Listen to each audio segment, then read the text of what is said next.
everyone, welcome to Shop Talk. We're looking at that very popular Husqvarna 61 60cc range, and we'll look at some of the features it has. It does feature a new bar and chain. That is a 24-inch 50 gauge full comp chain, fast cutting chain. Kill switch is on the top left here. Choke is on the right. Operator presence lever, always a nice safety feature. Won't throttle up unless your hand's in place. Foot pad for starting the high compression motors on the ground, foot in place, good grip on the handlebars. And you start these high compression motors. Side load on the gas and the oil reservoir. Working chain brake. Quiet tone muffler.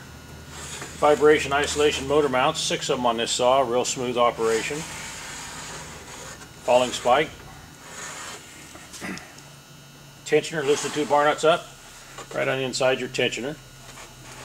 Just a very nice Swedish made chainsaw.